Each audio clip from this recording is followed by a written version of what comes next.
ಇಲ್ಲೇ ನಮ್ಮ ನಗರದಲ್ಲಿ ಇರ್ತಕ್ಕಂಥ ಎಲ್ಲ ನಮ್ಮ ವಿಧಾನ ಪರಿಷತ್ ಸದಸ್ಯರು ಕೂತಿದ್ದಾರೆ, ಕೇಳಿ ನಗರದ ಪರಿಸ್ಥಿತಿಗಳೇನಿದೆ.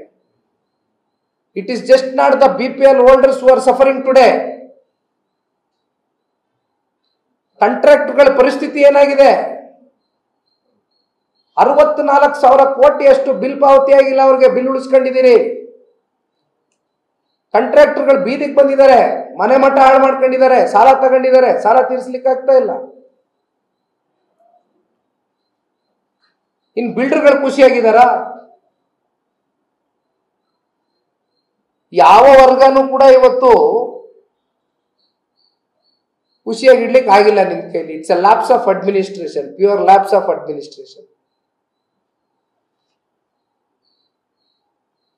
ಒಂದು, ನಾನು ಅಂತಿಮವಾಗಿ ಇವತ್ತು ಪತ್ರಿಕಾಗೋಷ್ಠಿ ಕರೆದಿದ್ದು ಬಹಳ ಮುಖ್ಯವಾದಂತ ಉದ್ದೇಶ ಇಷ್ಟೇ. ಇವತ್ತೇನು 52,000 ಕೋಟಿಯಷ್ಟು ಪ್ರತಿ ವರ್ಷ ನೀವು ಎಲ್ಲಿಂದ ಹೊಂದಿಸ್ತೀರೋ, ನಿಮ್ಮ ಹತ್ರ ದುಡ್ಡಿದೆಯೋ ದುಡ್ಡಿಲ್ವೋ ಅದನ್ನಾದ್ರೂ ಹೇಳಿ ಹೋಗ್ಲಿ.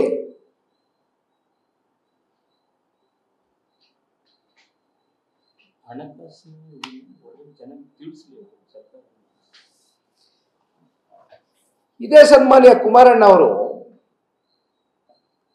14 ತಿಂಗಳು ಮುಖ್ಯಮಂತ್ರಿಗಳಾಗಿದ್ರು, ನಿಮ್ ಜೊತೆನೆ ಸರ್ಕಾರ ರಚನೆ ಮಾಡಿದ್ರು.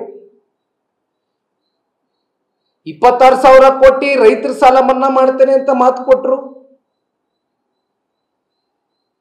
26,000 ಕೋಟಿ ರೈತರ ಸಾಲ ಮನ್ನಾ ಮಾಡಿ ತೋರಿಸಿದ್ರು, ಹೊಂದಿಸಿದ್ರು ದುಡ್ಡನ್ನ. ಸಂಪತ್ಭರಿತವಾದಂತ ರಾಜ್ಯ, ಇಷ್ಟು ತೆರಿಗೆ ಮೂಲಕದಲ್ಲಿ ಇಷ್ಟೆಲ್ಲ ಕಟ್ಟಿಸ್ಕತ್ತೀರಿ. ಬೆಂಗಳೂರು ನಗರದ ಪರಿಸ್ಥಿತಿ ಏನಾಗಿದೆ?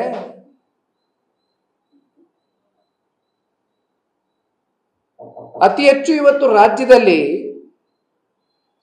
ಆರ್ಥಿಕವಾಗಿ ಶಕ್ತಿ ತುಂಬಿಸಿರ್ತಕ್ಕಂಥ ನಗರ ಬೆಂಗಳೂರು ನಗರ. ನಮಗೆ ಏನ್ ಬೆಂಗಳೂರು ಕೊಟ್ಟಿರ್ತಕ್ಕಂಥ ಕೊಡುಗೆಗಳಾದ್ರು ಏನು? ಯಾವ್ದಾರು ರಸ್ತೆ ಹಾಕ್ಸಿದೀರಾ? ಕೊನೆ ಪಕ್ಷ ಸರ್ವಣ್ಣ ಅವ್ರು ಹೇಳಿದಂಗೆ ಒಂದು ಗುಂಡಿ ಮುಚ್ಚಿದೀರಾ? ಜನಗಳು ಇವತ್ತು ಟ್ಯಾಂಕರ್ಗಳಲ್ಲಿ ನೀರು ಓಡಿಸ್ಕೊಳ್ತಕ್ಕಂಥದ್ದು, 3,000 ರೂಪಾಯಿ ಒಂದೊಂದು ಟ್ಯಾಂಕರ್, ಒಂದೊಂದು ಟ್ಯಾಂಕರ್ಗೆ ನೀರಿನ ಬೆಲೆ. ಆ ಪರಿಸ್ಥಿತಿಗೆ ಇವತ್ತು ನಮ್ಮ ನಗರವನ್ನ ದೂಡಿದಿರಿ.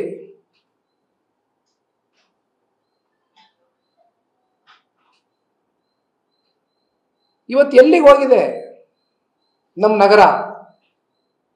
ಸನ್ಮಾನ್ಯ ದೇವೇಗೌಡರು ಸಾಹೇಬರು